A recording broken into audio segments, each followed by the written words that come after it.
Brian and Sylvia, I've rarely had two such decent people in my court. Two of you love each other deeply. You've come to court today in an interesting manner because it's not necessarily a contentious dispute between you.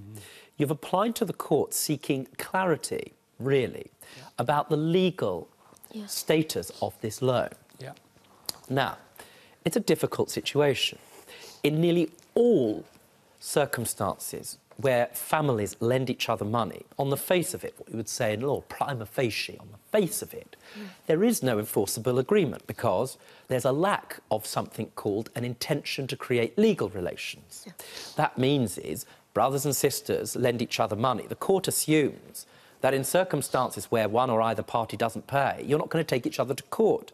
Otherwise, that's all the courts would ever deal with.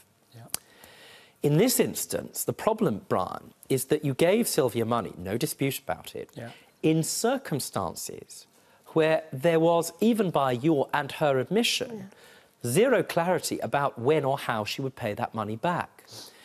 And what's more, there is also nothing in writing.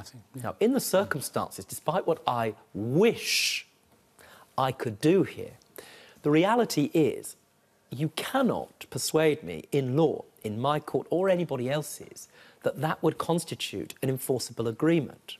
It is, as Sylvia rightly describes, in principle a gift and therefore not recoverable. To that extent, your case has to be dismissed. However, what I do say is this. Sylvia, you accept the moral obligation to pay this money back. Yes. Moving forward, it seems to me that it would be beneficial to the two of you to give that some sort of legal status. OK. One way you might consider doing that is drafting a very straightforward 5-line contract setting out how much you will pay him back, perhaps each month, once you're in full-time employment. OK, Once that's done, in the event that you don't pay, and I am confident you will, then, of course, Brian, I would give you liberty to come back to court to apply again for the judgment. You understand? In the meantime, sadly, your case has to be dismissed. I want to say this. You have conducted these proceedings with generosity and in an incredibly articulate manner, for which I am grateful to the both of you.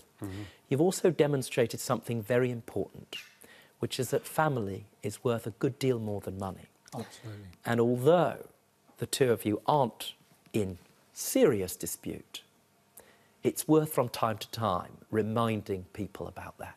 Correct? Yeah. I'll ask you to shake hands before you leave. Absolutely. Absolutely. Good. OK, thank you. Sadly, your case is dismissed, and I'm pretty sure I won't hear a further application. But do get that contract drafted. That's fine. Case dismissed. Thank you. Thank you. Brian's case was dismissed, and he was awarded nothing by the court.